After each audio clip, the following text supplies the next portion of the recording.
Hello. In this short video, I'm just going to give some overview and some main points about Seminar 11, and we're looking at changing communities and technology. In this brief video, I'm just going to highlight some of the points that you are also able to look at yourself on the PowerPoint slides that are on LearnLine in the learning materials. One of the most significant things that most people, I think, are aware of is that with the availability of internet, that things have changed dramatically in terms of opportunities and communication across not only neighbourhoods, states, territories, countries, but also globally. And I'm going to talk about a few things. I'm going to talk about internet, I'm going to talk about social media, and going to talk about what does the availability and access to IT mean for community work. Some of what we will talk about too will overlap with what we were speaking about quite a few weeks ago when we were talking about social actions and campaigns, and there's a number of those that I'll talk about very briefly that are clearly aided and are successful because of internet and because of social media. And the things that stand out, I guess, is the easy and instant communication with others that can be used. Internet, mobile phone, all of the different technologies can be used to maintain relationships and create new ones. That also enables people to have connection to others who have similar interests. So the virtual community is that space where people communicate with others, often on a grassroots, one-to-one or many-to-many basis. And you would be more familiar with a lot of these than I am. You know, the multi-user dimensions, the bulletin board, the Usenet, the listservs, the social media, Facebook, MySpace, Twitter, Snapchat, webinars. All of these opportunities open up a whole new way of communicating that can be hugely significant and can enable people to have access quickly and instantly to information. And many would argue that this is a significant benefit of globalisation. And on slide 5, Kenny, the quote from Kenny is, "The globalisation of communication systems such as the internet opens up possibilities for the exchange of information between those involved in local struggles in ways that were unimaginable 30 years ago." And from a personal work example, in my own experience of working in community work in the 1980s when I started, which doesn't sound that long ago to me, these were not possible. We did not have access to the internet, and when I was conducting my work in small communities, I did not have a mobile phone. And just even those two resources have made a huge difference to the way that workers go about their work. I'm just having a look at slide 8, where we're just looking at education and the internet. And for many of you students who are doing this course in different parts of Australia, the opportunity for people to access education, to access information, to go to universities, for example, is clearly facilitated by the onset of the internet.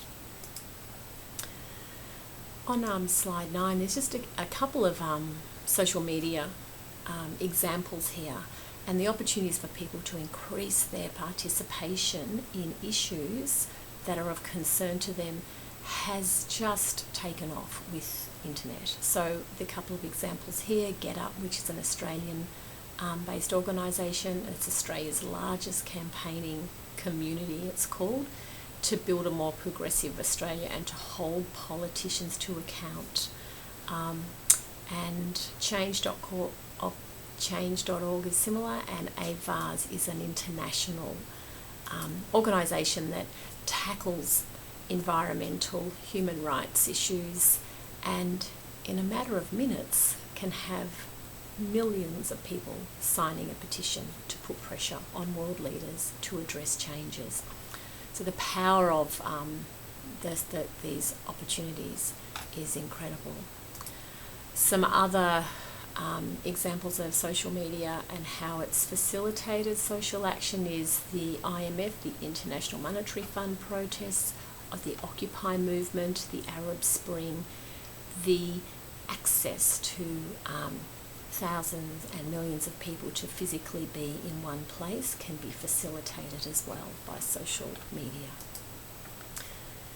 On slide 11, just looking at some of the risks or the cautions around internet and around social media, and these are things that we're well aware of, that in terms of people's privacy, that can be limited, that emails can be traced, that an online community group can be trolled, people's confidential information can be hacked.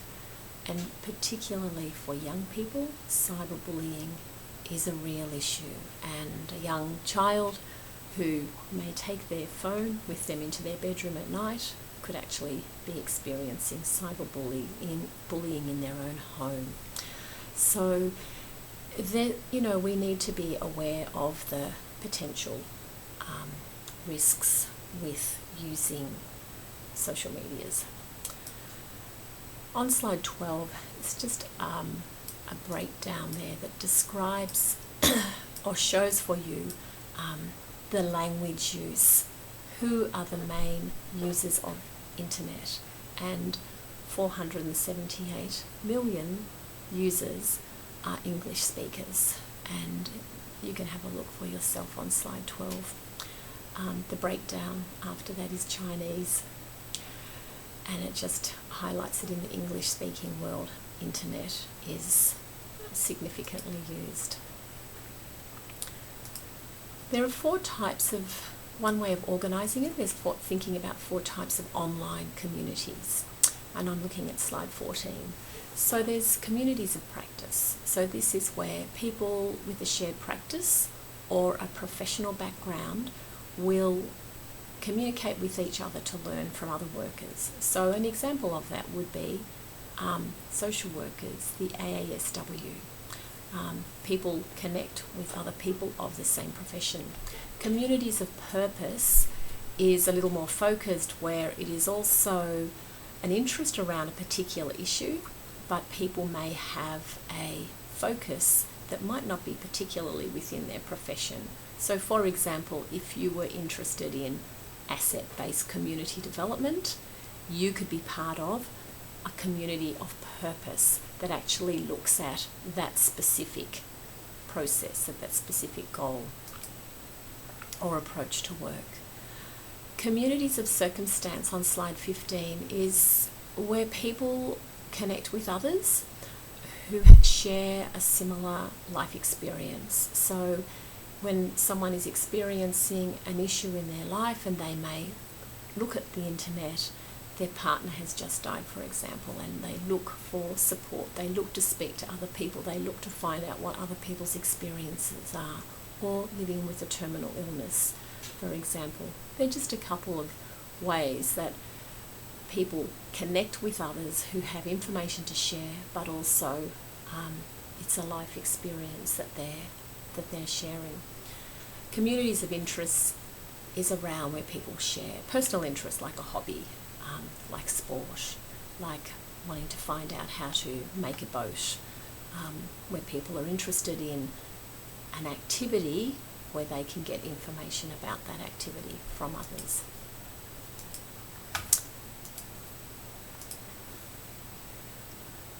I'm just looking at slide 17, and I'm sure that most of you would be aware of the power and the impact of information technologies in our lives and how we use them every day, and how the ability to pay bills, to communicate with people who are far away, to keep in contact with family members on the other side of the world, so to maintain that connection with your own culture and language is possible because of internet. But what does it mean when we're looking at information technology in community work? Can it be a tool, and how can that be used in a way that's going to benefit and support the way that we're working with communities, particularly remembering that fundamental approach to community development work is around empowerment of others. E-village technology is one example of using online technology to share information. So it can be used in a geographical location where the use of technology promotes events, publishes stories, publishes ideas, writes reports about events that have happened, and is done online. So, example may be setting up a website for a particular project, or having a way that links people with a blog about an information and events that are happening locally. Use of mobile, I'm looking at slide 17, and use of mobile phones has completely altered the way that we can approach community work. That a meeting that was scheduled to happen at a certain time that can be texted, can be communicated to the people who are attending. If the worker is running late, if you can't find people in the community, we now have this opportunity to use the mobile phone to contact people and to promote it. Use of iPads, using iPads to record meetings, to conduct interviews and record those and then post on websites. These are just some examples about how technology can be used even in a neighbourhood or locality-based community work. One of the significant roles that community work has had for many years, for decades in fact, when internet became available, when computers were relatively new, neighbourhood houses and community centres very early on became places where community members could go and access free internet by using community resources like the computers, and where also people can have classes and be taught how to use computers, where people can have classes to learn how to do job applications and those sorts of things. So they've really been, as long as internet has been available, neighbourhood houses and community centres have played a huge role in getting this resource into the hands of those who don't have access, who don't have a computer at home. And what that does is it enables people to connect with others, and particularly that issue of addressing disadvantage, addressing the lack of access in remote areas, and also looking at finding appropriate ways to complement groups, programs and community organising, looking at ways at how can this be assisted and supported by using the information technologies. The values of empowerment always should remain central, even when we're talking about the use of IT. One of the considerations on slide 19 that community workers should be thinking about is, who are the people that you're actually working with? Who are the people that you're involved in community projects, involved in developing ideas, involved in coming up with solutions? Who are the people? This is going to influence the way that you use information technology in your work. So for example, if you're working with young people, immediately you would be accessing texting and using perhaps Facebook. You would be finding the ways that the young people that you're working with are connecting with each other and participate in that, or you would consider that.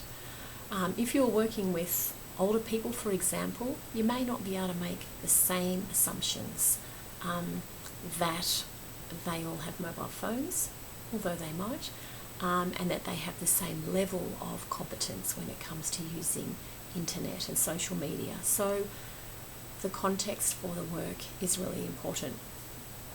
Thinking about what people have access to, and do people have home internet? They may, but in remote areas, sometimes one cannot assume that. So it's about matching the resources to maximise the effectiveness of the work. One example that is an international example is Barefoot Law in Uganda, where lawyers have set up a company to provide free legal advice to people in Uganda, and the main way that they do this is through SMS, through use of mobile phones, through Facebook. They offer Skype counselling sessions to offer people legal advice, and this was set up after they found out that over 70% of the population had mobile phones, and they decided, let's use this resource, let's use this technology that many people have with them all the time, let's use that as a tool to get legal advice to people. Some of the questions that I'm suggesting that we should consider as workers is on slide 20. And it's really about thinking about the issues that arise with the use of technology around the possibilities, the capabilities, and how that can be a tool to assist community workers in their work. And this is more of a reflection that you can do for yourself, but what are the key issues for community workers? And we've maybe touched on some of those about doing your homework in terms of finding out what social media or what information technologies people have access to. So knowing your community, knowing the people with whom you're working, and not making assumptions, and matching the technology with that. There are many issues that arise in this area for workers. And thinking about how access to IT can enhance and build connections in community work, with that lens always of looking at how can this be used as a tool for empowerment, and how can we address inclusion and respect in the way that we do our work. This should always underline our approach to technology. Ethical issues come up in every aspect of the work that we do in communities, and one of the things that we need to be aware of are the potential dangers and risks, as we spoke about earlier, that even in a community work setting, that there may be examples of bullying and harassment within the group that which you're working. There may be racist or sexist comments that are made about people. There may be comments that are made that challenge the values of respect and empowerment that the worker is working towards. These dilemmas come up all the time in community work, and they will come up as well in the use of IT. So thinking about how, as a worker, what's the appropriate response to those is really important. I've just mentioned a couple. There will be many other ethical issues as well, where perhaps social media may be being used to control some people in the community. Thinking about these questions and these issues is an important part of being a reflective worker. On slide 21, community development fundamentally is always looking at how empowerment can assist people to address the issues in their lives, and in particular looking at how disadvantaged people can be engaged through information technology. So the current use and access of technology of the people with whom you're working, and how that can be better utilised or how that can be increased, is something that a worker would be considering. And also, how can IT and social media, how can that strengthen opportunities for community engagement? There are unexpected ways that people can create alliances. We have information available instantly. The outcome of an election can be communicated instantly. The outcome of a meeting in a community can be communicated instantly, and someone down the street will know before you get to speak to them what the outcome of that meeting is. So the instant availability and access to information. raises a whole lot of questions that can also strengthen opportunities for community engagement. I'm just going to finish with this slide, slide 22. Ai Weiwei, the Chinese artist, activist and dissident, in this slide is taking a selfie in 2009 as he's being arrested. And the very common action of taking a selfie is demonstrated here as a political action that can be communicated and was communicated immediately to thousands and their millions of supporters all around the world who knew straight away that he was being arrested. He's taking this selfie with the arresting police standing behind him. Trust and reciprocity is fundamental in the work, and in communities, social media, whether it's a geographical community, an interest community, a national community, a political community, a social action community, whatever type of community it is, from the perspective of community work, we're always looking at how trust and reciprocity can also be an outcome of the use of social media. And that's all. Bye.